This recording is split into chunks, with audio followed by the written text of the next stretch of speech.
जैसा कि हम जानते हैं कि पहले चरण का मतदान पूरा हो गया है और पहले चरण में कुल 30 सीटें थी जिसके लिए वोट डाले गए।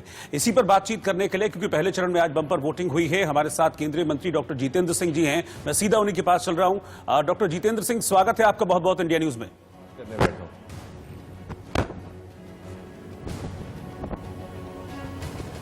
धन्यवाद। लेकिन मैं बंगाल की बात करने के लिए, मैं असम की बात करने के लिए शायद मुझे कहा गया था, क्योंकि मैं इस समय असम में बैठा हूं। सर हम बंगाल में हमारे साथी दूसरे बैठे हैं जी, वो आपको बताएंगे। लेकिन कुल मिलाकर के बंगाल में भी असम की भांति भाजपा भारी जीत के साथ 2 मई को अपना रिकॉर्ड स्थापित करने वाली। धन्यवाद। सर, जिस तरह की जो वोटिंग हुई है आज, मैं असम पे भी आपसे बात करूंगा, हम दोनों कलेक्टिव बातचीत करेंगे क्योंकि बीजेपी का मिशन है दोनों ही जगह जीत हासिल करने का। तो मैं अगर बंगाल से यहां पे शुरुआत करूं, जिस तरह का एक वोटर टर्नआउट रहा है, 6 बजे तक लगभग 80% के आसपास वोटिंग रही थी। इस वोटर टर्नआउट को आप कैसे देखते हैं? क्योंकि बीजेपी का नारा एक रहा है परिवर्तन का नारा, तो आपको लगता है कि ये वोटर टर्नआउट जो रहा 80% 6 बजे तक, ये परिवर्तन की ओर जा रहा है?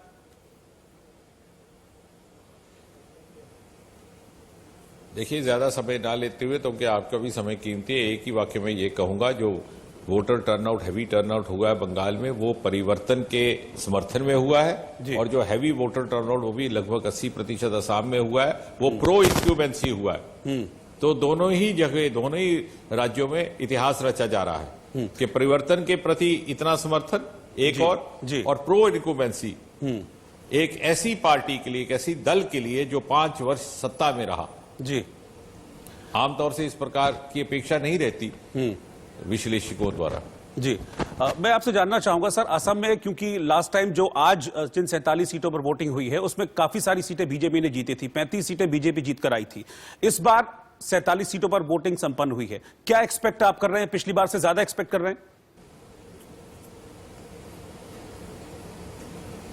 बिल्कुल। मैं तो ये कहूंगा कि पिछली बार देखिए 2 चरणों में चुनाव हुआ था जी। इस बार 3 चरणों में। पिछली बार जो पहले चरण का चुनाव था असम में, उसमें मुझे लगता है लगभग 65 सीटें थी। लेकिन इस बार अंतर यह है जी कि पिछली बार, हालांकि हम पहली बार आ रहे थे और कांग्रेस पार्टी का 15 साल से वहां पे मुख्यमंत्री भी थे और उनका शासन पिछले 50-60 साल से चल रहा था, लेकिन हमारे बारे में बहुत सी भ्रांतियां फैलाई गई थी, बहुत सारी गलतफहमियां कांग्रेस पार्टी के द्वारा, कि अगर भारतीय जनता पार्टी आ गई तो ये लोगों की जीवन शैली से छेड़छाड़ करेगी, उनके लाइफस्टाइल से छेड़छाड़ करेगी, उनके खान पान, उनकी फूड हैबिट्स, उनके जीवनचर्या के साथ ये कुछ अपने ढंग का प्रचार करने का प्रयास करेगी। लेकिन 5 साल में लोगों ने परखा जी, और ये इसलिए संभव हुआ कि पूर्वोत्तर में बीजेपी के बारे में बहुत ही अलग धारणा थी और कांग्रेस ने भी अपने आप को इतना अलग और दूर,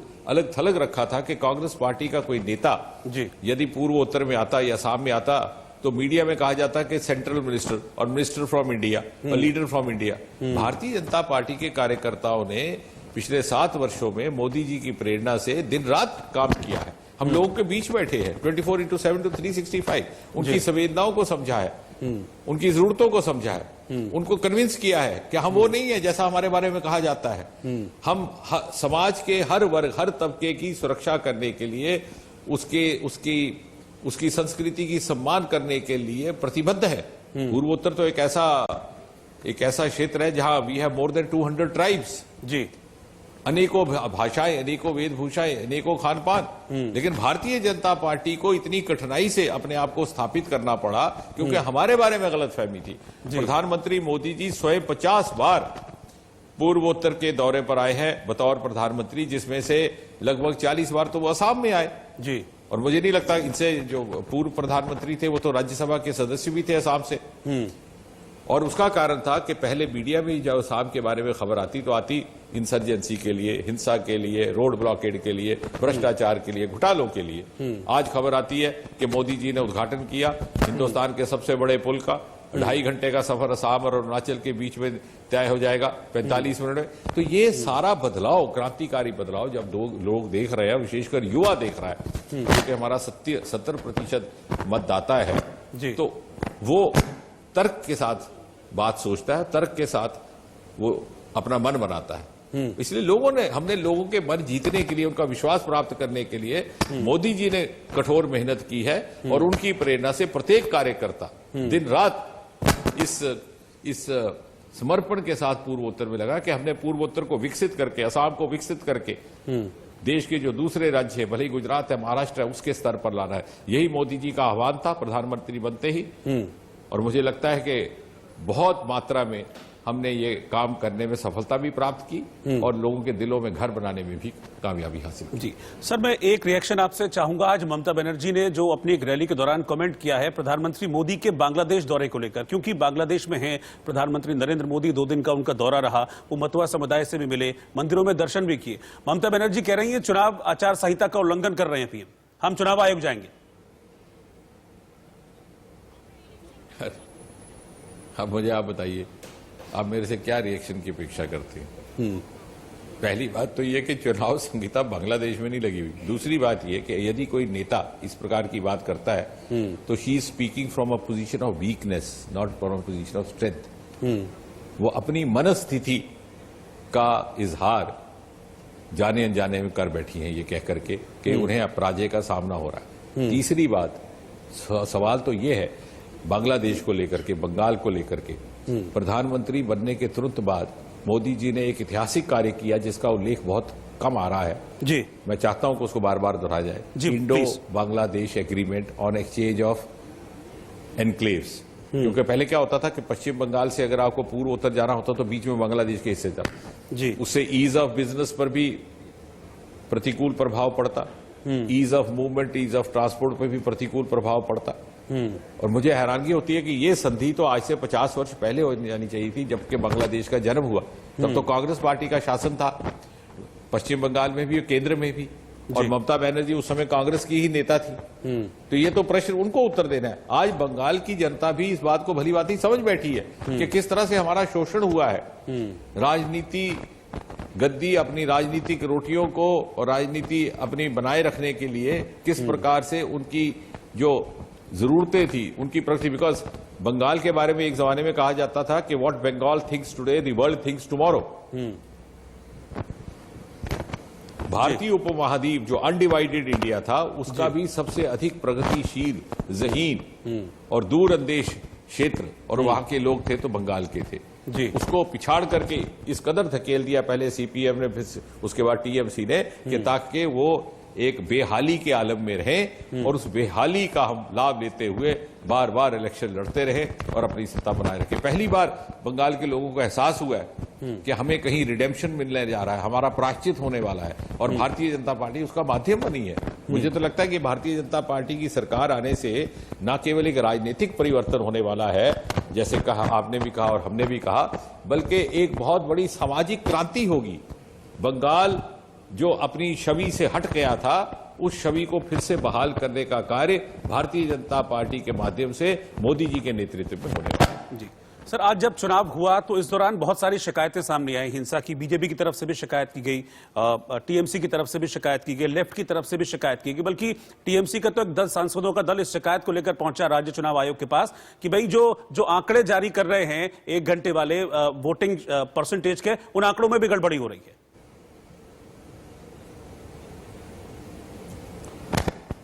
देखिए, इलेक्शन कमीशन ऑफ इंडिया एक ऐसी संस्था है, संवैधानिक संस्था, जिसने अपने कार्यशैली के माध्यम से, अपनी कारकर्दगी के माध्यम से दुनिया भर में नाम कमाया है। बहुत सारे देशों से डेलीगेशन आते हैं इलेक्शन कमीशन ऑफ इंडिया के कामकाज का अध्ययन करने के लिए, और यदि हम उसी पर प्रश्न चिन्ह उठाएंगे तो मुझे लगता है ये इसलिए हो रहा है कि उन्हें पराजय का सामना हो रहा है।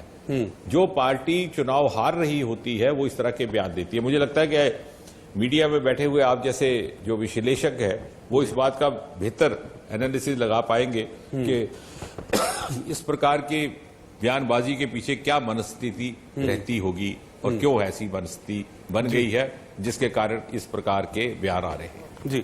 अच्छा सर, वैसे ही हुआ कि जब इलेक्शन हार जाओ तो कहो कि ईवीएम ने गड़बड़ कर दी, जब जीत जाओ तो कहो ईवीएम। ये हुआ है आज, ये मैं वही उसका जिक्र कर रहा था। ये भी हुआ, ये भी शिकायत की गई कि भाई हमने बटन तो जो है वो टीएमसी का दबाया लेकिन वोट चला गया बीजेपी को। आज हुआ ये पश्चिम बंगाल में।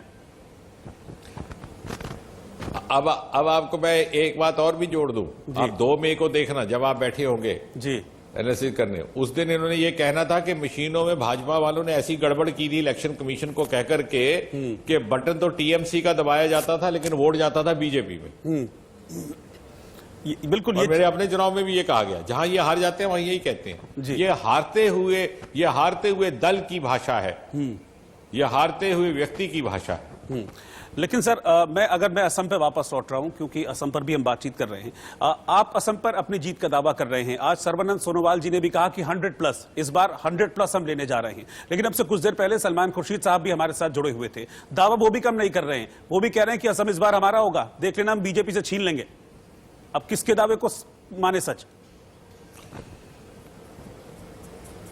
नहीं, देखिए, अगर मैं निष्पक्ष तौर पर आपको बताऊं, कांग्रेस पार्टी कहीं अपने ही बुने हुए मानसिक जाल के अंदर फंस गई है, उसकी कैद में फंस गई है।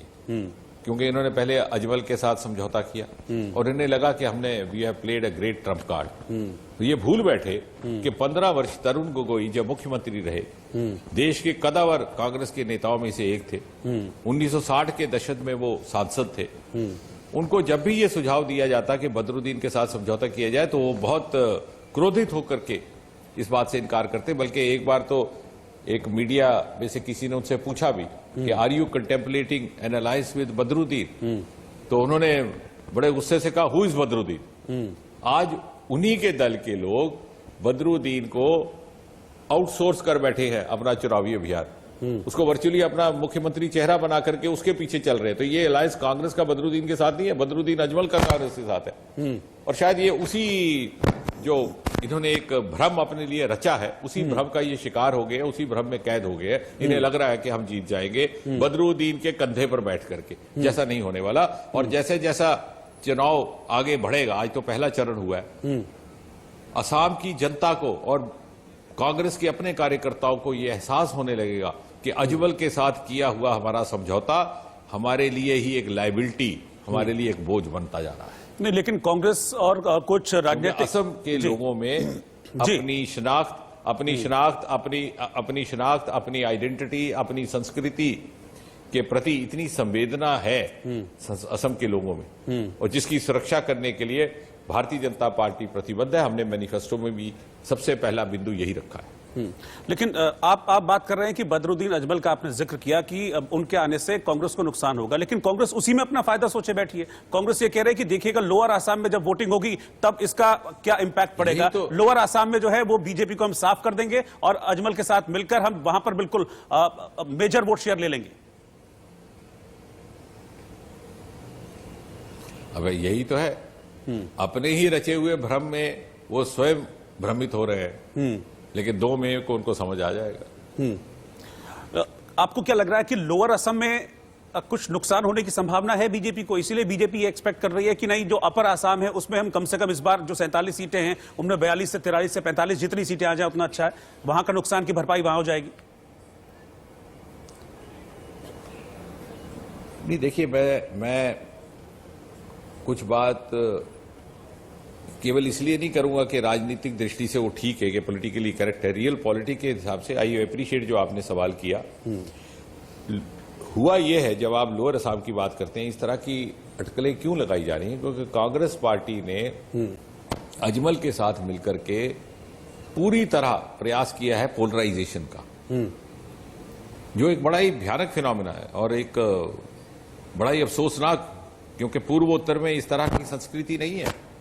यहाँ पूर्वोत्तर में 200 से अधिक ट्राइब है, और मैं तो हमेशा कहा करता था कि जैसे भारत के बारे में कहता है कि country with unity in diversity, North East is a region with diversity in diversity. अलग अलग शनाख्त होने के बावजूद, अलग अलग वेशभूषा, अलग अलग खान पान, अलग अलग संस्कृति के बावजूद लोग एक साथ जुड़ करके रहते हैं। यहाँ समाज को तोड़ने का प्रयास किया जा रहा है, सिर्फ वोट के लिए, और लोअर असम में ये सबसे अधिक षड्यंत्र रचा जा रहा है, इसलिए ये अटकलें लगाई जा रही है। लेकिन मुझे विश्वास है जैसे जैसे समय गुजर रहा है, यहाँ के लोग बहुत ज़हीन हैं, बहुत समझदार हैं। यहाँ का लिटरेसी रेट इतना हाई है कि जो छोटे छोटे हमारे प्रदेश हैं, सिक्किम, मिजोरम, 8-10 लाख आबादी के 98% वहाँ लिटरेसी रेट है, जो केरल के बाद है। और केरल में तो लिटरेसी का रेट ब्रिटिश राज में भी बहुत ऊंचा था। यहाँ के तो प्रदेश भी बहुत सारे ऐसे हैं जो 30-30, 40-40 वर्ष ही पुराने हैं। इसलिए यहाँ के लोगों को धीरे धीरे ये षड्यंत्र समझ में आ रहा है, और तभी मैंने कहा कि ये समझौता जिससे ये स्वयं अपने आप को भ्रमित कर रहे हैं, यही समझौता इनके लिए गले की हड्डी बन जाएगा। ठीक है, thank you doctor Jitendra Singh, आपने हमको समय दिया और बंगाल और असम दोनों पर आपने हमसे बातचीत की। इस बातचीत के लिए सर बहुत बहुत शुक्रिया, थैंक यू वेरी मच। धन्यवाद। और फिलहाल एक छोटे से ब्रेक के लिए यहां पर रुक रहे हैं। आंख कान खोल के में आगे खबरों का सिलसिला जारी।